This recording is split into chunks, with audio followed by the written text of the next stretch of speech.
महकमा मौसमियात ने शहर में आज शाम से तेज़ हवाओं की पेशगोई की है। शाम से शुरू होने वाला तेज़ हवाओं का सिलसिला कल तक जारी रहेगा, जिसके दौरान 30 से 35 किलोमीटर फी घंटा की रफ्तार से हवा चलने का इम्कान है। इस वक्त ताज़ा तरीन सूरत हाल जानते हैं अपने नुमाइंदा मोहम्मद कामरान से। कामरान, आगाह कीजिएगा, मज़ीद महकमा मौसमियात की जानिब से क्या कहा जा रहा है?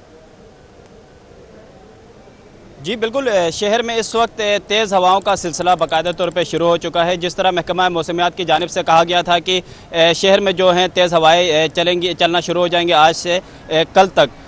अभी इस वक्त जो तेज़ हवाएं हैं वो तकरीबन 27 से 30 किलोमीटर फी घंटा की रफ्तार से इस वक्त शहर में तेज़ हवाएं चल रही हैं और हवा में जो ठंड है वो भी महसूस की जा रही है, क्योंकि 2-3 रोज़ से जो गर्मी एक नॉर्मल एक मौसम था, लेकिन अब तेज़ हवाओं के बाद जो मौसम है वो भी एक इस वक्त खुशगवार हो चुका है। महकमा मौसमियात का कहना है कि ये जो तेज़ रफ्तार जो हवाएं हैं ये रात और कल तक ये तकरीबन 40 से 45 किलोमीटर फी घंटा तक जा सकती हैं। इस सूरत हाल में महकमा मौसमियात की जानिब से जो मुतल्लिका तमाम इदारे हैं उनको इस हवाले से ख़त भी लिखा जा चुका है, अलर्ट जारी की जा चुकी है, क्योंकि गुज़िश्ता दिनों में भी हमने देखा था कि जब शहर में जो तेज़ हवाएं चली थी उस वक्त बिल बोर्ड्स और इस तरह के हादसा वगैरह हुए थे। तो उस सूरत हाल को देखते हुए हमेशा से अलर्ट जारी किया जाता है, लेकिन इंतज़ामिया तमाम तर जो सूरत हाल होती है उससे मुकाबला करने के लिए हमें हमेशा से तैयार नज़र नहीं आती है। लेकिन बिल बोर्ड्स जो है शहर में इस वक्त भी देखे जा सकते हैं। अगर कल तेज़ हवाएं का जो सिलसिला है वो अगर ज़्यादा हो जाता है तो इंतज़ामिया इस सूरत हाल से किस तरह निपटेगी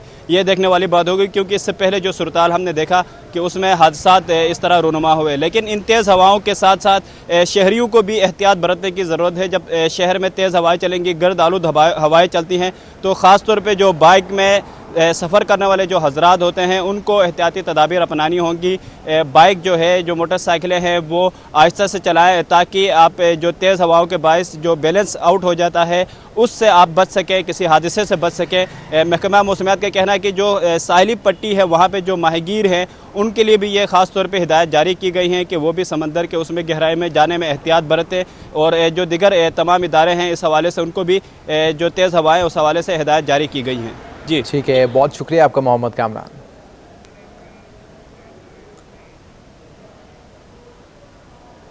वज़ीर आला सिंध मुराद अली शाह की इदारा नूर हक आमद। वज़ीर आला सिंध के हाफिज़ नईमुल रहमान से मुलाकात। हमने बल्दियाती कानून में कुछ तरामीम की। बल्दियाती निज़ाम को मजबूत करने के लिए तरामीम की गई हैं, जबकि सिंध इलेक्शन कमीशन के कहने पर 9 रोज़ में बल्दियाती कानून बनाया। वज़ीर आला हमें 30 नवंबर से पहले लोकल बॉडी एक्ट बनाना था।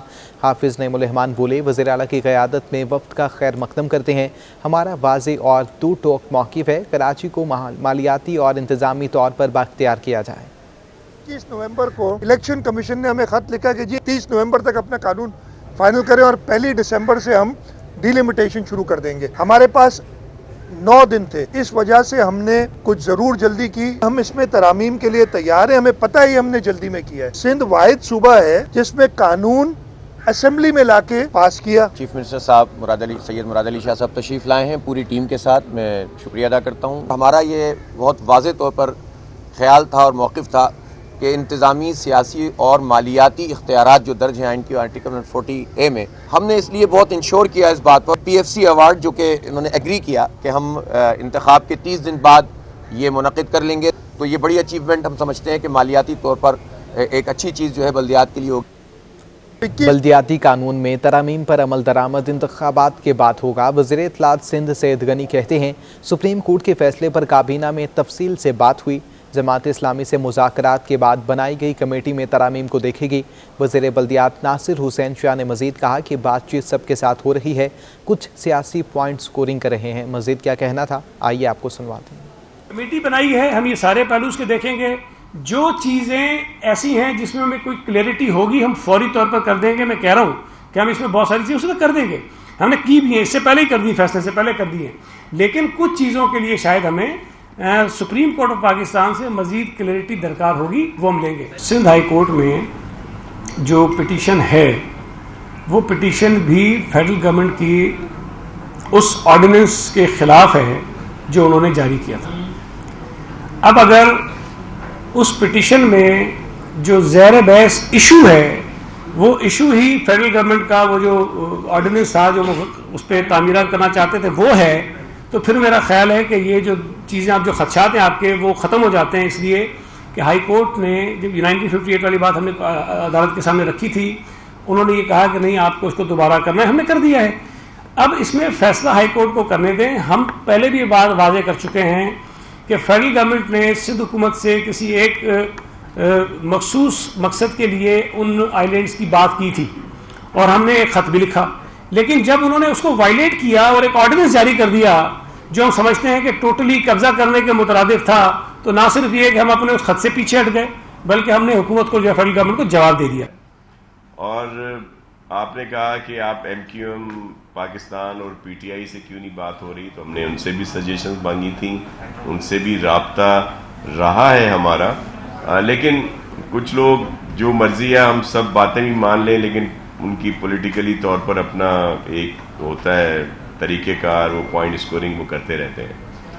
जमात इस्लामी से जो बात हुई उसमें बहुत सारी चीज़ें थी जिन पर हम लोग खुद भी सोच रहे थे, इसलिए उनको इजीली उसमें लाया गया और उसके लिए हमने कैबिनेट में भी कुछ चीज़ें अप्रूव हुई हैं, कुछ वो फॉर्मली तौर पर हो जाएंगी। तो हम तो चाहते हैं कि इलेक्शन जितना जल्द हो जाए, हम लोग कराने के लिए तैयार हैं, लेकिन इन चीज़ों पे में भी थोड़ा सा वक्त लगे, लेकिन हमारी पूरी कोशिश होगी कि जो इलेक्शंस हैं वो ऑन टाइम हो, ताकि ये इदारे बने, लोग मुंतखब हों और आकर परफॉर्म कर सकें।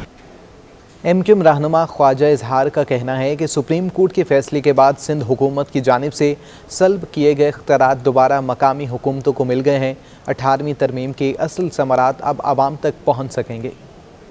MQM आरजी मरकज़ बादराबाद में प्रेस कॉन्फ्रेंस करते हुए मुत्तहदा के रहनुमा ख्वाजा इजहारुल हसन ने कहा कि सिंध में जमहूरियत नहीं, करप्ट निज़ाम चल रहा है। सिंध के लोगों को मालूम ही नहीं कि हुकूमत चल कहाँ से रही है। आला अदलिया के फैसले के बाद अब 18वीं तरमीम के समरात नजर आएंगे, इख्तियारात निचली सतह तक मुंतकिल होंगे। 18वीं तरमीम को मंजूर करने वाली जमात आप भी हैं। आपके और PMLN के दरमियान चार्टर ऑफ डेमोक्रेसी में तय हुआ था कि मकामी हुकूमतों को बाइख्तियार करेंगे और आईनी तहफ़्फ़ुज़ देंगे। तो अब पाकिस्तान पीपल्स पार्टी और PMLN, अब इन पे ये फ़र्ज़ बनता है कि जो अवाम से किए गए मुआहदे हैं अब उस पर अमल करें। ख्वाजा इजहार बोले कि ये क्रेडिट हमारा है, हमने आर्टिकल 140A आइन में शामिल कराया, दीगर सूबे भी इस फैसले को बुनियाद बनाकर फवाइद हासिल कर सकते हैं। जिस 18वीं तरमीम में जो 1973 के आइन में 140A डाली थी, ये मुकम्मल MQM का क्रेडिट है। आइन के अंदर 140A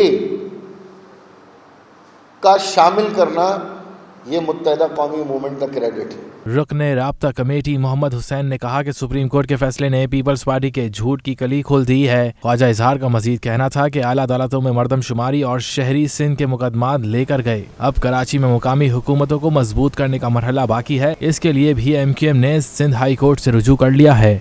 PSP के चेयरमैन मुस्तफ़ा कमाल ने कहा है कि 2013 में MQM हुकूमत में थी तो बल्दियाती कानून मंजूर हुआ। MQM ने पीपल्स पार्टी से मिलकर कराची पर शब खून मारा है। पाक सरजमीन पार्टी के तहत नए बल्दियाती कानून के खिलाफ धरना जारी। मीडिया से गुफ्तगू करते हुए चेयरमैन मुस्तफ़ा कमाल का कहना था कि सुप्रीम कोर्ट फैसले में दरख्वास्त गुजार ने जो नहीं मांगा वो भी वाजे किया। चीफ जस्टिस ने वो काम किया जो दरख्वास्त गुजार ने नहीं मांगा। अवाम ना उठते तो फैसला ना होता। सुप्रीम कोर्ट का यह फैसला किसी पटिशन के सिर्फ नतीजे में नहीं है, वरना जो पटिशन की गई थी उसके ऊपर फैसला आ जाता। वो बातें जो कि पटिशन में पढ़ने लिखी भी नहीं है, मांगी भी नहीं गई हैं, उसका सुप्रीम कोर्ट ने वाज़ेह फैसला किया। और वो उसमें सबसे बड़ी बात जो है वो प्रोविंशियल फाइनेंस कमीशन की एक्सप्लेनेशन है। पटिशन में ये जो जमात है उस जमात की पटिशन में PFC अवार्ड का जिक्र ही नहीं है। मुस्तफ़ा कमाल का कहना था कि हम पूरी उम्मीद हैं कि सब कुछ अच्छा होगा। हुकूमती टीम आ रही है, वो बहुत अच्छी बॉडी लैंग्वेज के साथ हैं। हुकूमत हमारी बात तवज्जो से सुन रही है। मैं समझता हूँ कि जो हुकूमती टीम आ रही है उसकी बॉडी लैंग्वेज बहुत अच्छी है। और उन्होंने पहले हमारा कल चौथा दौर था। एक दौर हमारा हुआ है धरने पे आने से पहले और 3 दौर उसके बाद हुए। और चूंकि हमारे पास कोई पॉइंट स्कोरिंग नहीं है तो हमने हर बात पर बड़े भरपूर अंदाज में उनको कन्विंस किया और उनको ये क्रेडिट जाता है कि उन्होंने हमारी बात बहुत तवज्जो से सुनी है और उन्होंने बहुत सारी चीजें हमारी पहले दिन ही मानी थी।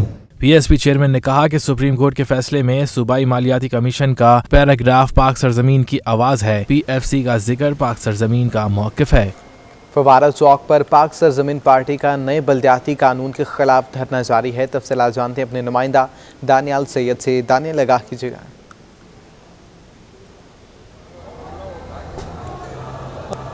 जी हमजा, बिल्कुल कराची में फवारा चौक पर जो रास्ता कराची प्रेस क्लब की सिमत जाता है, इस शाहरा के ऊपर पाक सरजमीन पार्टी की जानिब से कराची के बल्दियाती कानून के ख़िलाफ़ एहतजाज जारी है। चौथा रोज़ है धरने का और इस धरने में मुख्तलिफ इलाकों से छोटी छोटी रैलियों की सूरत में लोग आ रहे हैं। ख़वातीन की भी बड़ी तादाद इस धरने में मौजूद है।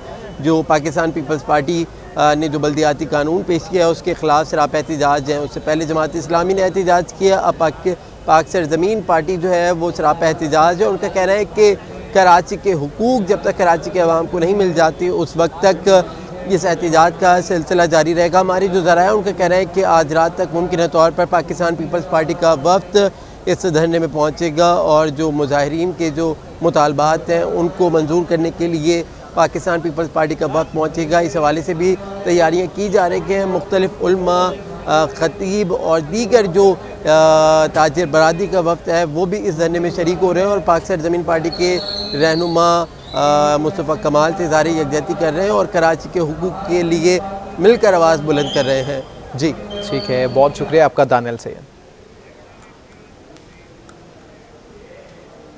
बेनज़ीर भुट्टो शहीद यूनिवर्सिटी लियारी में तुलबा गैर मामूली फ़ीसों के इजाफे के ख़िलाफ़ सरापा एहतजाज हैं। Peoples students federation district south की जानिब से यूनिवर्सिटी के मरकज़ी गेट पर एहतजाजी मुजाहरा भी किया गया है। तफसीलात जानते हैं मोहम्मद कामरान से। कामरान, आगाह कीजिएगा, तुलबा की जानिब से एहतजाज किया गया है, मज़ीद क्या तफसीलात हैं? जी बिल्कुल, बेनज़ीर भुट्टो शहीद यूनिवर्सिटी लियारी में तलबा जो हैं वो गैर जो मामूली फ़ीसों में जो इजाफा किया गया है इंतज़ामिया की जानिब से उसके खिलाफ सरापा एहतजाज है। कई दिनों से आज बाकायदा तौर पर peoples student federation district south की जानिब से यूनिवर्सिटी के जो मरकजी गेट है उसके बाहर अपने फीसों के जो इजाफा हुआ उसके खिलाफ एहतजाजी मुजाहरा किया गया।